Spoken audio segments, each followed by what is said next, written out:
Amis de Pipo TV, là aujourd'hui, un pot de fioriture, on est lundi 3 avril, hein, voilà, et donc c'est parti pour le JT spécial Covid, uniquement du Covid, là vous allez en bouffer, vous allez voir. Ah bah oui, c'est comme ça.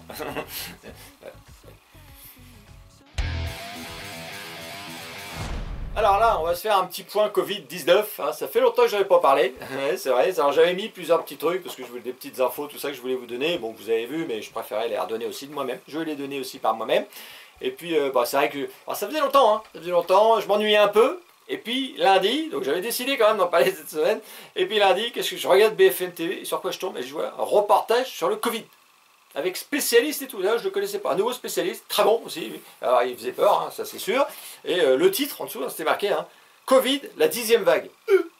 Après 3 semaines de hausse, cela ne fait plus aucun doute, la reprise épidémique se confirme. Alors, je ne sais pas si c'est une commande spéciale du gouvernement ou quoi, c'est vrai que j'ai un peu l'impression qu'on commande des vagues, un peu comme on commanderait des sushis, c'est sur Uber Eats, tu vois, ça, qu'est-ce que comment tu veux des sushis? Ouais, hein? Non, je parle pas à toi, je fais signe de parler à... Hein, tu veux des sushis? Oui, on en prend, Macron, je pense que c'est ça. Une nouvelle vague, ça pourrait, ce mois-ci, là? Ouais, toi, voilà, je pense que c'est comme ça. Alors, les marchands de peur sont encore là, ça fait 3 ans. 3 ans, ça fait 3 ans, ils sont encore là. Alors, c'est l'avantage quand tu es complotiste, c'est que ça te fait ni chaud ni froid. Moi, c'est un des avantages des complotistes, c'est ça. C'est que tu... Alors, après, j'ai vu aussi, donc là, c'était en fin de semaine, hein, que apparemment, ça y est, la vaccination pour les soignants, elle allait être supprimée, la vaccination obligatoire, c'est pas mal, et du coup, vous allez réintégrer. Ouais. Alors, j'en ai vu un, j'ai pas eu le temps de noter le nom, je l'ai vu aujourd'hui, et puis comme je tournais aujourd'hui, j'ai pas le temps, mais ouais, lui, il était contre, un salopard, là, je sais plus comment, enfin, sa fois. Voilà. Donc apparemment ils vont pouvoir réintégrer quand même les soignants qui restent, parce que beaucoup à mon avis ils ont retrouvé du boulot ailleurs, j'imagine. Je sais pas trop, mais bon voilà, ça c'est une bonne chose, hein, on va dire. Alors c'est une bonne chose pour une démocratie, c'est vrai que...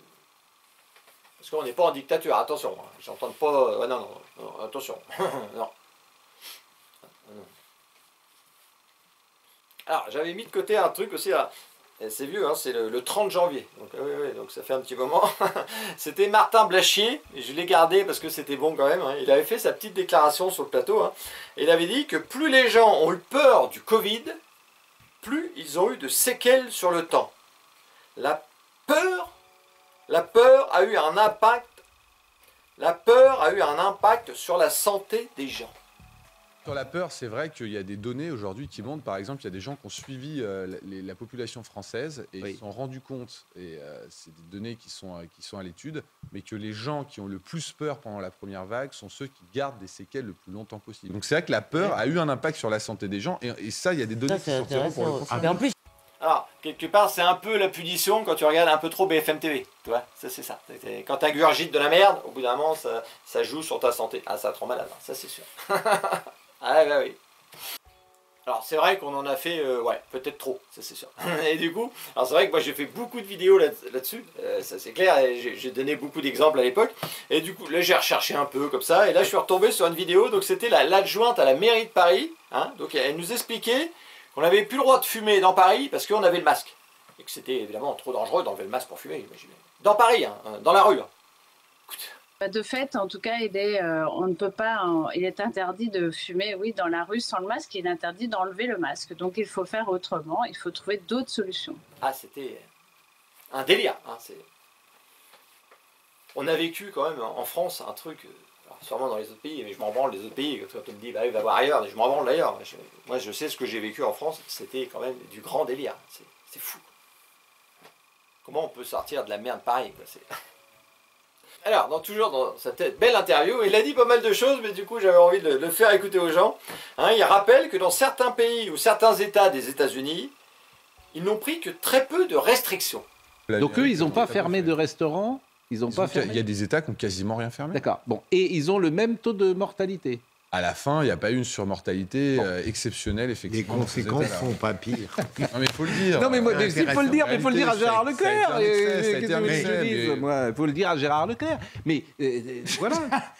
Alors, il y avait Gérard Leclerc, justement, sur le plateau, il se marrait beaucoup moins, parce que lui, il faisait partie de la propagande médiatique covidienne. Ah oui, lui, il était... Ah, il était à fond dedans. S'il pouvait lever le bras, il l'aurait fait. Ah oui, oui, oui. Non. Puis voyant Martin Blachier le laisser tomber complet, là il s'est dit merde, oh merde, putain. D'ailleurs, Pascal Praud s'est foutu de sa gueule à un moment. Il a dit, t'as vu? Ah oui, c'était pas mal. Alors il y a eu un autre truc aussi, hein, tout le monde en a parlé, donc c'est vrai que j'en ai pas parlé, mais là j'avais envie de le mettre dans la vidéo. Hein. Il y a eu l'affaire du lockdown Phil, je parle anglais comme ouais, une vache espagnole comme on dit, hein, avec ses 100 000 messages WhatsApp. Hein. Donc, ouais. Donc là, évidemment, il y a eu des choses qui sont sorties. Donc, évidemment, je ne vais pas en sortir 36, c'est surtout celles que tout le monde sort. Je ne sais pas pourquoi, il doit y avoir d'autres trucs hein, quand même qui sont mieux. Hein, donc c'était entre Boris Johnson, son ancien Premier ministre Matt Hancock, et qui avait suggéré, par exemple, il s'envoyait des messages, d'annoncer l'existence du variant alpha.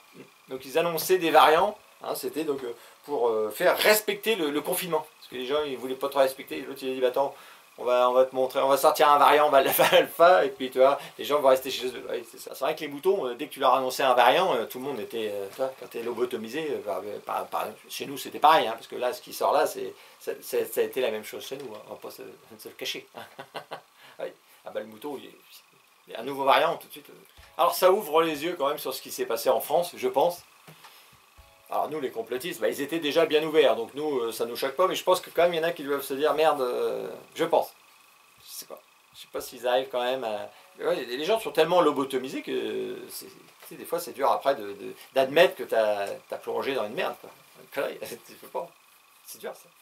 Alors par contre, quand vous tapez sur Google, j'ai fait un test, hein, je tape Lockdown Phil, mon anglais, je pense que je vais me faire charrier là, j'ai l'impression, hein, donc j'ai tapé dans Google, et là, il n'y a aucun grand média qui sort, aucune vidéo, il n'y a pas de BFM TV, il n'y a pas de TF1, il n'y a pas de France 2, non. Alors il y a il y a le Parisien, les Échos, Le Monde, qu'on en parlait, mais là on voit bien que c'est pas un sujet, non, pas un sujet qui les intéresse, apparemment, non, je trouvais ça... Voilà. Alors, il y a aussi, là j'ai vu aussi, c'est le livre de Pierre Chaillot, hein, qui détruit tous les chiffres du Covid, hein, depuis 2020. Lui, alors, moi je ne peux pas savoir si ces chiffres que lui dit, voilà, ce qu'il dit, si c'est vrai ou pas, je ne peux pas le savoir, mais ce qu'on peut se poser comme question, c'est pourquoi il est interdit de toute télé. Ah, il est interdit, il est banni partout. Donc, pourquoi il n'y aurait pas un petit contradicteur qui lui dirait, tiens, tes chiffres sont pas bons, ben non, attends, tu vas voir. Alors, il a fait juste une seule émission, c'est CNews, avec Pascal Praud. Il n'y a que lui, c'est vrai, qui invite les gens. D'ailleurs, Pascal Praud lui avait dit, t'inquiète pas, c'est la seule que tu feras. Donc voilà, il faut voir son livre. J'ai vu qu'il était numéro 1 des ventes à un moment, donc ça peut être un livre, à mon avis, intéressant. Mais bon, par Pif Gadget, je ne lis rien d'autre. Et il y a aussi Alexandra Orion-Claude. Alors, j'ai du mal à dire son nom. Hein. Elle a sorti un livre aussi, donc c'est le bilan du vaccin. Pour vous donner le ton de son livre. Le bilan du vaccin. Est-ce que le vaccin a stoppé l'épidémie? Non. Est-ce que le vaccin empêche d'attraper le Covid? Non.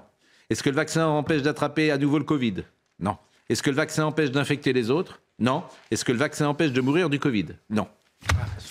Ça, c'est le dernier point, c'est discutable. Alors, voilà. Donc, je crois que c'est Pascal Praud a bien résumé son livre, c'est pas la peine d'en dire plus. Hein. Alors, d'ailleurs, il y a un truc marrant, c'est Check News là, de Libération, c'est eux qui cherchent, et ils ont accusé la FNAC d'être un agitateur de complotistes. Ouais, parce qu'ils avaient mis en tête de gondole son livre. Donc ça, quand tu mets ce livre-là en tête de gondole, c'est que tu es complotiste. Donc ils accusent la femme d'être complotiste, la FNAC d'être complotiste, carrément. Donc ça, c'est pas mal. Alors bon, c'est vrai que si Libération accuse... elle de complotisme, bon bah voilà, déjà quelque part c'est une valeur sûre, ça c'est sûr. Alors même si moi j'ai un peu de mal avec elle, parce que c'est vrai que quand elle s'exprime à la télé, elle n'arrive pas à être carrée, c'est un peu son domaine. Elle dit sûrement des choses super à droite et super intéressantes, mais souvent quand elle parle, c'est pas... non, c'est dommage, je trouve. Enfin voilà, donc c'est un deuxième livre à acheter, si vous avez des sous, faut pas hésiter. Apparemment ça se vend bien aussi, elle est en tête de gondole. Donc.